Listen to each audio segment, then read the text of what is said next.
We're on the air. Hey everybody, and welcome to the Friday Footy Talk. We are the A.C.E Football Academy. Today, or we are recording this for the April 4th episode of the Friday Footy Talk.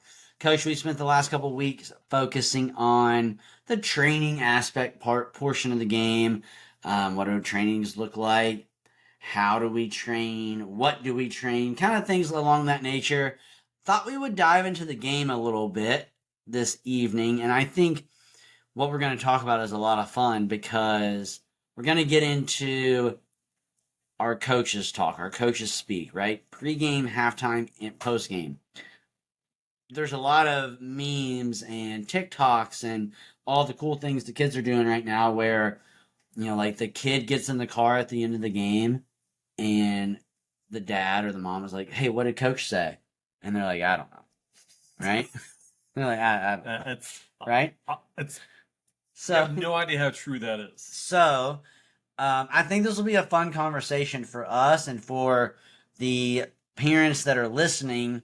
What are some of the things that we might be saying? Again, probably not specific things that we're saying, but just some ideas that we're going over, some thoughts that we may have as coaches in all three aspects of the game when we have our entire team in front of us, which is pregame, halftime, and postgame. So naturally, let's start with the pregame. So, Coach, there's lots of ways to look at your pregame speech. Are you a hey, I'm gonna prepare my pregame speech? Are you, hey, I'm gonna see how we warm up and go from there? Do you give the same pregame speech? Is your pregame speech based around who you're starting or who you're not starting? But ultimately, and we're calling it a speech, but maybe even not just the speech portion of things. What does the pregame look like for you as a coach when it's time to address your team? Well, I think the first thing you spoke of, even though we were laughing about it, is very true. We coach kids that have very short attention spans. So you've got to be very direct and you've got to keep it short. I told you about other coaches I've watched who are very long-winded, and I'm telling you, the eyeballs are out in space watching the players. So you got to keep it short. You got to keep precise and to the point. I like addressing the entire team and basically focus on what we've been doing in practice, because I'm a big about practice leads to how you play in games. Correct. And, maybe referencing some issues from a previous game, like, hey, let's make sure we're dropping back on defense, or let's make sure we're shifting as a unit, from one side to the side. So I'm at focus on that. One thing I always try to make sure I do is I give three things. Okay. This half, I want to see A, B, and C. It could be simple as play the simple ball, win every 50-50 ball, and somebody get a head ball today. Yeah. Something simple like that. Three things that they can focus on. Then after I give that explanation, I might go to a couple individual players.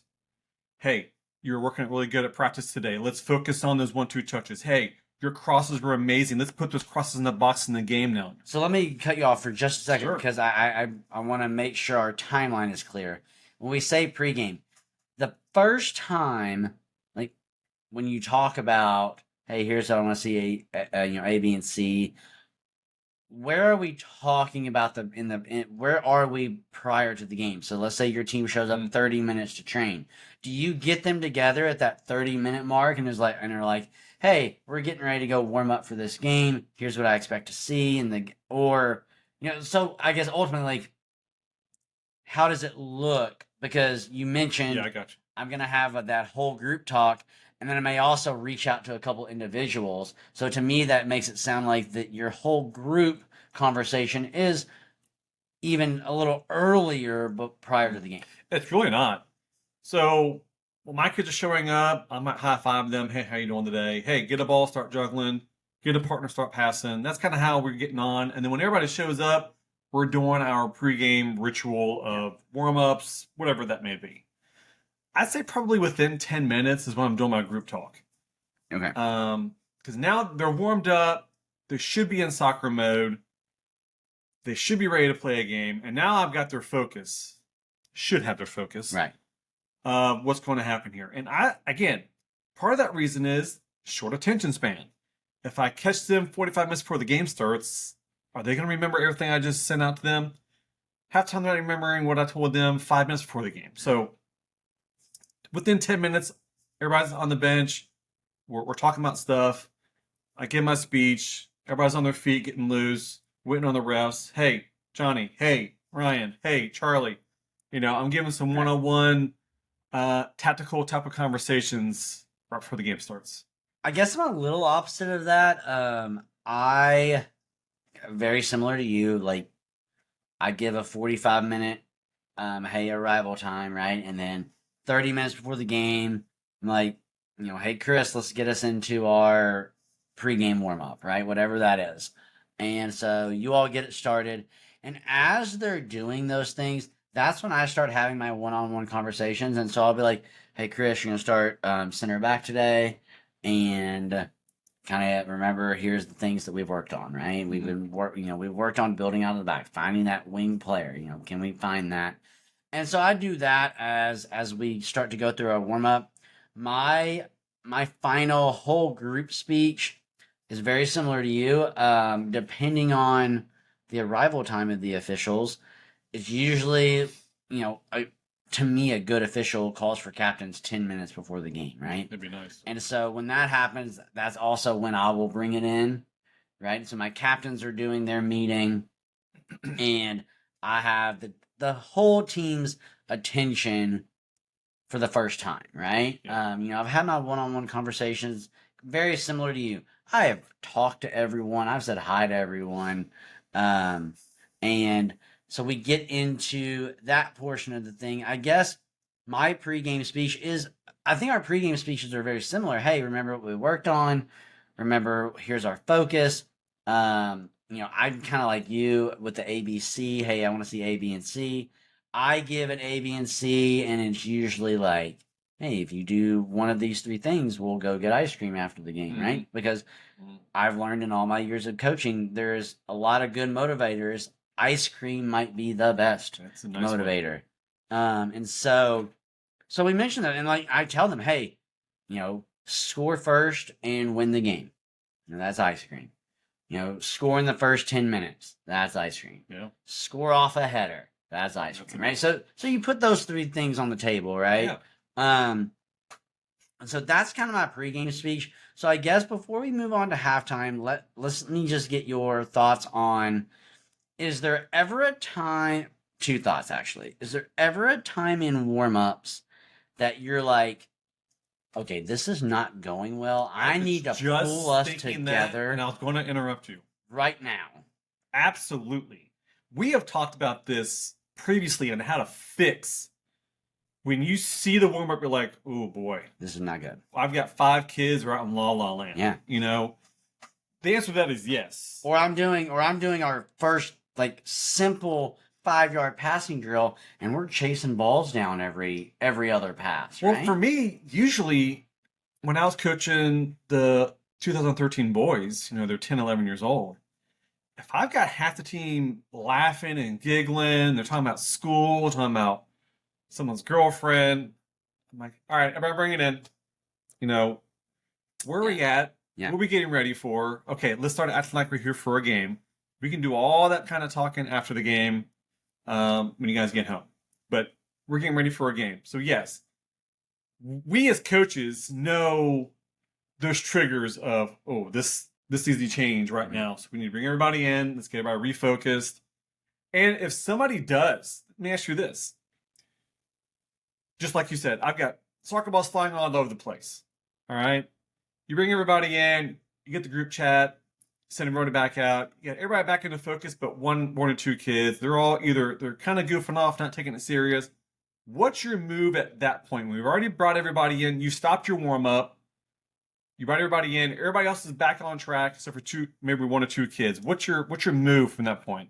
I think that becomes hey, Chris, come here. I need to speak to you. Hey, Johnny, come here. I need to speak to you, right? Mm-hmm. And that becomes you're clearly not into what we're doing right now. So if you expect me to play you, then I need you to, in the next 12 minutes before we kick off, Yeah. I need you to show me that you're ready to play.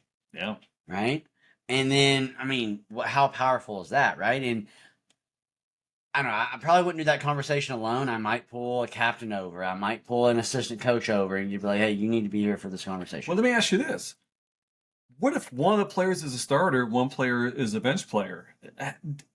How do you handle that? If the bench player already isn't starting, what's your motivator to get them back into moving? I mean, it's just gotta be playing time, right? I mean, just say, "Hey, you're already."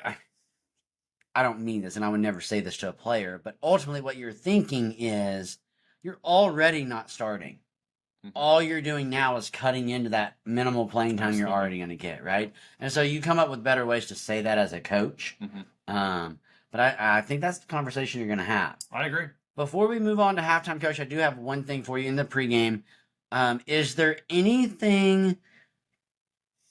And I'm asking you this because I think this is where I'm different, and we've talked about this on previous podcasts, but I've also learned this in my C license course. Is there anything that you make sure you hit on every single pregame? It doesn't matter if I'm playing in a tournament, if I'm playing in a scrimmage, if I'm playing in a friend. These words come out of my mouth, or something to the effect comes out of my mouth every single pregame. I know with that 2013 boys team, play the simple ball. Yeah. It was probably the number one thing I said every practice. Hey, keep it simple, because they all wanted to be Cristiano Ronaldo, Lionel Messi, get the ball and dribble through 1,000 kids to try to score. I said, play the simple ball and work together. That happened every single game. So for me, mine is a little more kind of what we're about based on what we've talked about based. Like, and it's so funny because when I go and when I make this comment, some of the players mouth it with me. Like, I see them. And I do think that it started as we knew our coach was going to say this, so we're making fun of him. But now I think it has broadened to, oh, this is our mantra. This is what we're going. And so I do think for coaches, like, especially coaches who've been with the same team for multiple seasons, to have that final, all right, it's time to step on the pitch. Here's what we're doing. And so for me, it's just very simple. It's like, hey, if we lose the game, if they beat us because they're a better soccer team, fine. But they will not beat us because of their ace. Yeah, I agree. Right? And so I say that every time, and then I tell them I love them, and they go on to the field, right? So that is my final words. Now they pray and they do whatever they do in their little huddle while I'm not there, which is fine.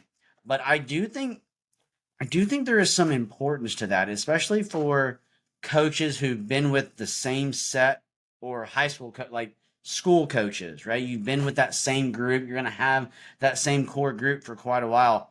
I do think having that mantra for the players and for you to fall back on in a pregame is not only cool, but it's important because it sets the standard for every match. Yeah. So, Coach, let's dive into halftime. I mean, we're looking at 10 minutes, right? And the first 2 minutes are going to be your team coming off the field. The first question I could ask you, are you one of those coaches where you're like, sprint off the field or jog off the field, or, where are you on that?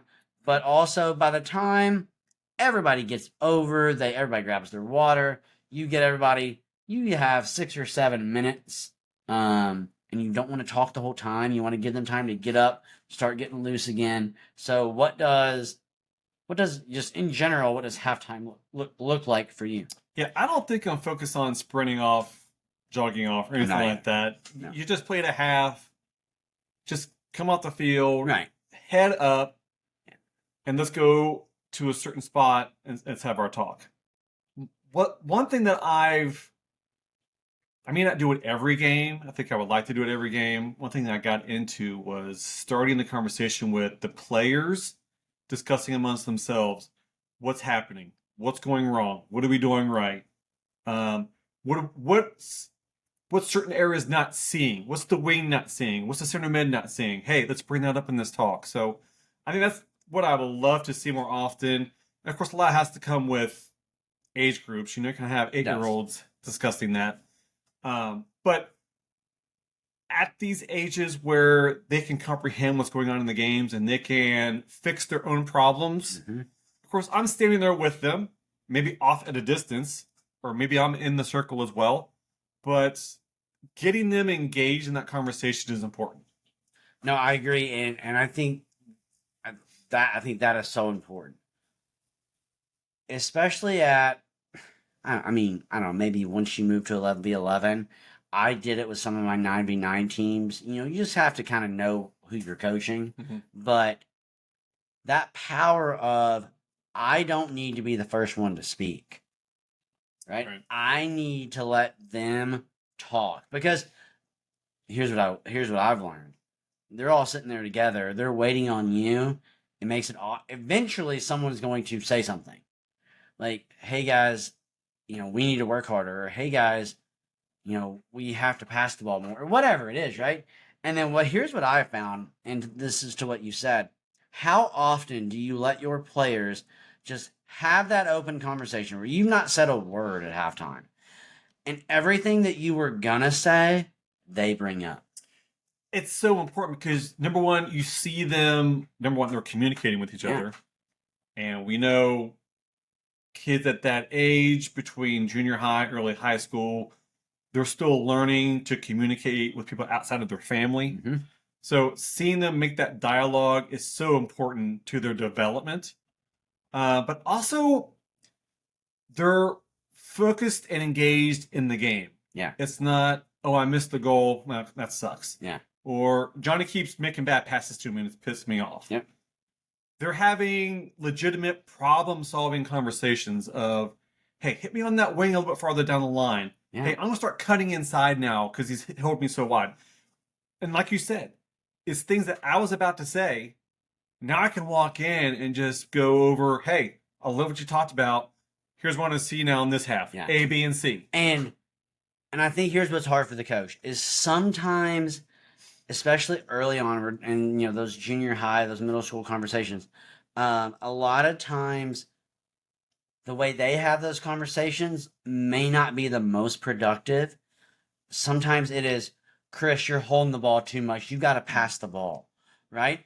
But you have to let them have those conversations, as you said, to learn how to say, "Hey, we would be better if we moved the ball quicker," right? And then that's my job as a coach. I'm not going to come in and say, "Yeah, hey, they were right, Chris, you got to move the ball quicker." But I am going to come in and I'm going to take that comment or comments of, "Hey, Chris, you're holding the ball too long," or "We got to get the ball off our foot," or whatever it is. And I'm going to say, "Yeah, hey, we're a step too slow. How can we move the ball quicker?" Right? That's our job as a coach, to take the problems that they've already addressed. They may not have addressed them in the best way, but that's okay because, to your point, they are communicating, right? And sometimes do I need to say, "Hey, I know we were singling out Chris, but Chris isn't the only one that's holding the ball too long." Right? Of course you do, because that's your job as the head coach. But for them to be able to acknowledge the room for improvement in the first half is so beneficial. And at the same time, you got to start leading it to that. All right, what are we doing well? What is working for us? Oh, when we get the ball wide, we get a shot at a cross every time. Yeah. Okay, great. Then why are we not playing the ball wide more? Right? So you kind of have to spin it both ways, because just like coaches, just like mamas and daddies, it is really easy to fixate on the negative, but it's not 100% negative all the time. Even though it might feel like that sometimes. Sure. It's not always. Well, let me throw something at you. And this is kind of a... I think you know what's coming here. Oh boy. Parents may not like it, but some parents don't mind it. When is the right time for a coach to come off a halftime and kind of lay into his team. Usually you and I, the players have talked, we come in, we're calm, we're poised, we're just getting across directions and tactical information. When is it time to put all that aside and kind of lay into the team about either effort, performance, maybe there's attitudes on the field? Where is your take on should that even happen? And if it does, what is that moment that you say, all right, I've got to get into here? Such a difficult question for me because I've coached a lot of years. I can think of like less than a handful of times that I've done that, right? Mm-hmm. And normally for me, I will walk them way far away from the parents. Oh God, yeah. Right? Like, hey, we're gonna go a couple fields over. Yeah. We're gonna spend half of our halftime walking. Mm-hmm. And then to me, I've gotten to the point, and this isn't gonna answer your question in the way you wanted me to, but it is what I do. I will get very quiet. I'm not a screamer. I'm not a yeller. For those of you that know me, it's just not who I am, right? And I've tried it. It doesn't work out. When I get angry and I scream and yell, people just laugh at me, right? Because they're not used to me doing that. And they're like, oh, this is funny. So I'll just get quiet, right? So I'll walk them way far away and I'll get quiet. But I do think there is a moment to do that. And for me, it is when, and I'm not talking about skill. I'm talking about the standard of play. So I'm talking about their ace. Mm-hmm. When their ace is not to where I expect it to be, or their teammates expect it to be, those are those moments that I think it is okay for me to lay into a team at halftime. Now, am I ever going to lay into a single player at halftime? No. Will I pull you aside privately and say, Chris, what the hell are you doing? Yeah. Or Chris, do you want to go back in the game? Or Chris, are we going to figure it out? Will I do that privately? Of course I will. And I think my players will tell you that. But I think in those moments where you can, and for me, I just call it raising my voice, right? For me, it is just in those moments where our ace isn't up to standard. And just like I said, I'm not losing this game because they're a better soccer team. We're losing or tied or not winning this game because we aren't following our ace. And so that's kind of where I draw that line. Yeah. And so it is pretty subjective, right? It's just kind of based on me. And so I'm going to let you answer your own question, and then I want to follow up with something on that. Yeah, if you caught me my first couple years of coaching high school, I probably got a little angry because I let my ego get its feelings hurt. Yeah. You're not playing well, so you're disrespecting me as the coach. Correct. And so I don't know what clicked in me, but one year I finally said, it's not about me. And I needed to stop doing that because it does us no good. And so when I started telling myself it's not about me, it's about coaching, it's about teaching, it's about correcting and fixing issues, that really changed my perspective of approaching the games, halftime talks, end of game talks, going into practices and things like that. So I think it's important for all coaches to understand you're there to teach and coach. We understand there may be moments, but those moments should be few and far between. So I think I've learned from that to keep my cool.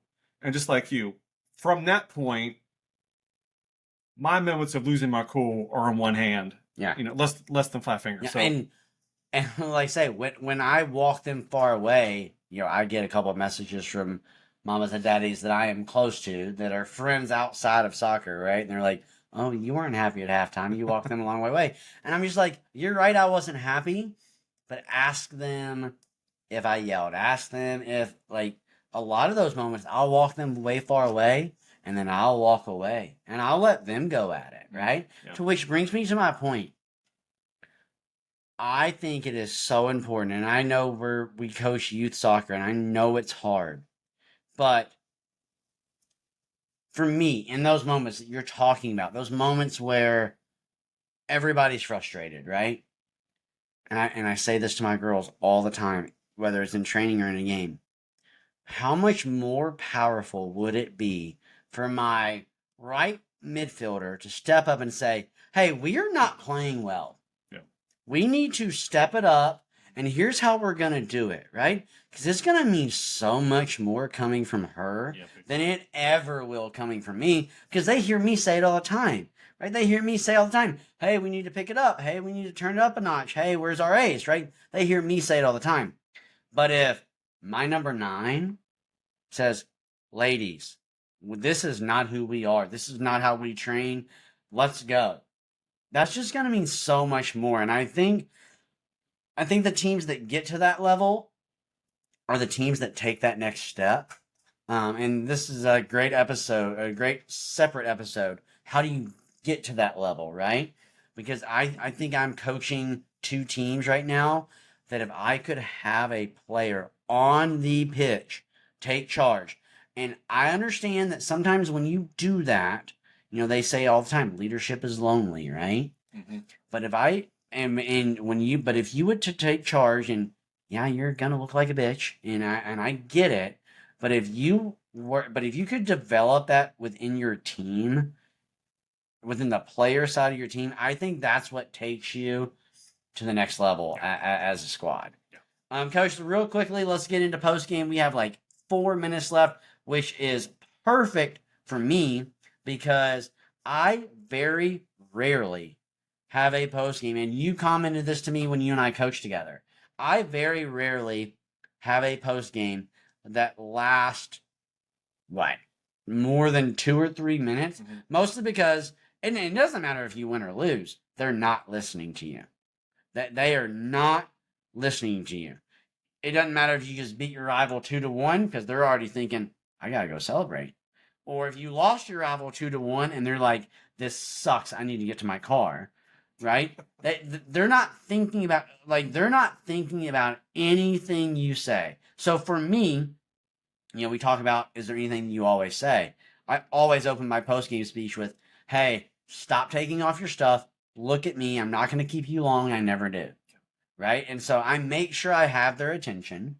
And then it is just like 1 or 2, maybe even not that. Like, "Hey, we did do this well today," or "Hey, here's what we really did well today," and then I let them go. I don't spend a lot of time on the post game because I think it is a waste of breath for everybody. I completely agree 100% because just like you said, whether they won or lost, they're ready to go.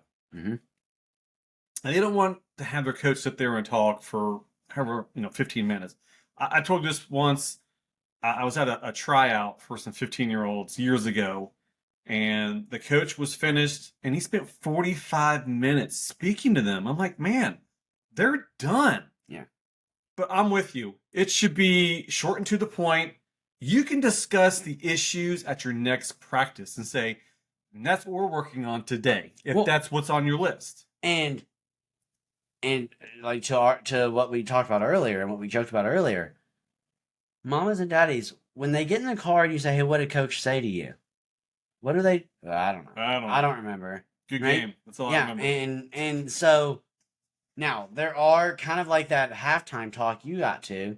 I mean, this past Sunday, one of my girls' teams, we did not end the game very well. So I did keep them a little longer than normal. So I hope so you kind of hope in those moments that kind of it's almost to your point of when do you lose it at halftime, right?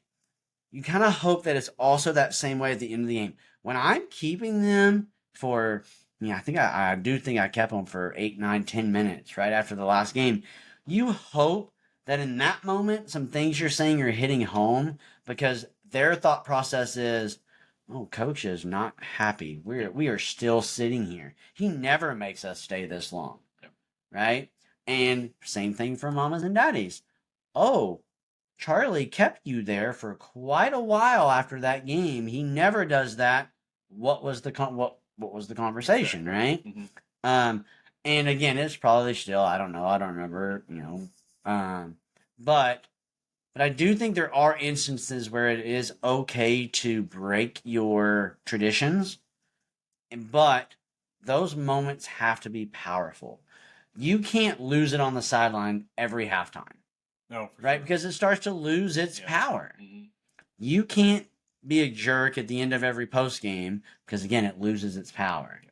But I do think being able to handle those situations, and it is again, coaches, we're not saying you can't ever lose your mind because sometimes it's what they need, right? Sometimes that's what lights the fire.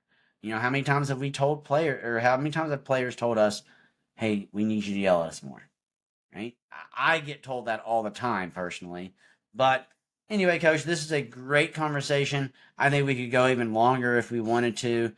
But just kind of talking, coaches talk, coaches speak, the pregame, the halftime, the postgame. So, mamas and daddies and aunts and uncles, if you ever wonder what we say in these moments, we just told you. So, we are the Ace Football Academy. This is the Friday Footy Talk. Go kick some ace.